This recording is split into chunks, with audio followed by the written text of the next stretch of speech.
This is Phil Thomas, New Era Systems. Today I'm looking at an MCL MX1500S SSPA. This is C-band. The frequency range is 5.85 to 6.425 gigahertz in the C-band range. Before I can start the test, I have to connect a few items. I'm going to use this frequency generator to generate the C-band frequency range. I use the Agilent power meter to test the output from this SSPA. But before I can do any of this, I need to connect that red dummy load to the output flange of the amplifier to make sure that the RF being transmitted is being safely absorbed in that dummy load. Okay, let's get started, and I'll start to put everything together and get back in a few minutes with it all running. Couple of things to note about this amplifier. First thing is that the AC power plug is just a standard computer type plug. So many of these amplifiers have some weird twist military type or some other odd type that we find difficult to get hold of. This is easy. Now you're looking at the side of the cross-guide coupler. This is where I connect my HP power meter so that I can get an accurate readout of the power coming from this. There are numbers on here that correspond to the frequency that we're using, and I've got to set the power meter to match these. It's really an attenuation on here.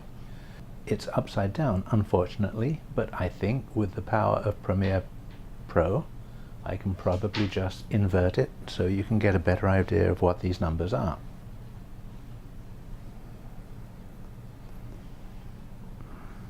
So I'm going to start at the bottom end of this C-band range, and I'm going to reset this power meter to do two different things. One is going to be to the frequency. Frequency is going to be 5.85 gigahertz.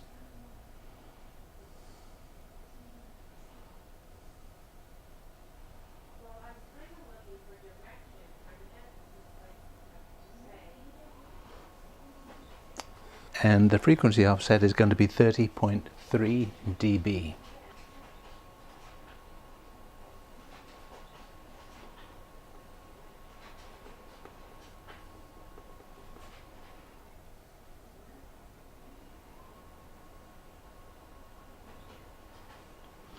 Yeah, the power meter is set up to accurately reflect the output from this amplifier. The next step is to generate the C-band frequency on this frequency generator. So I'm going to set it to 5.85 gigahertz.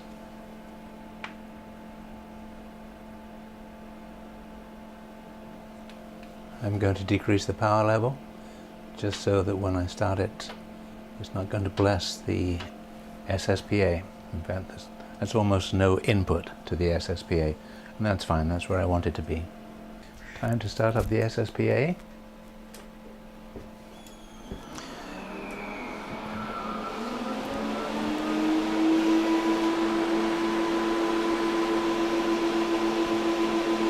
It came up immediately in the transmit mode.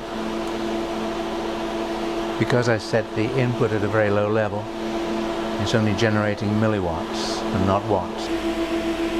So it's 128 milliwatts. I'm going to leave this running for a few minutes to bring it up to temperature before I even begin to increase the input towards a normal operating level.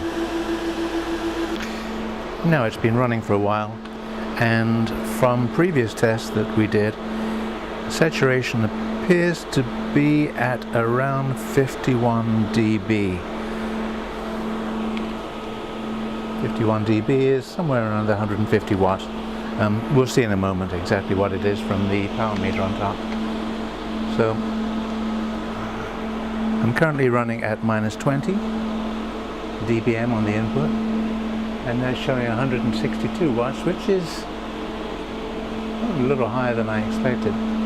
So I'm going to move this up a step at a time, so I'm going to go to minus 19 next. Minus 19 pushes it over the top. So in fact, 162 is the absolute maximum of this.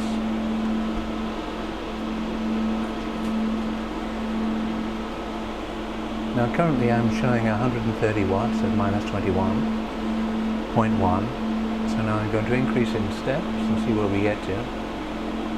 133, 136, so linear. 138, and skip ahead by a couple. 145, 148, still linear. 150, 152, 155. We've got to be reaching the maximum. 157 and 159. I'm not even going to take it any higher than this because this is a 150 watt amplifier, and even though it still seems to be linear, I'm going to call this the maximum. Now I'm going to change the frequency. I'm going to jump to the other end of the frequency range, 6425, and see what we get there.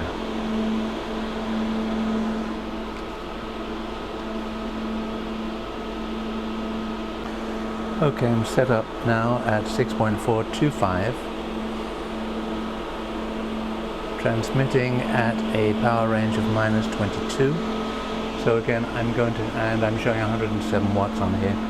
So now I'm going to increase again in increments. 122, 124, 135, 137. 139.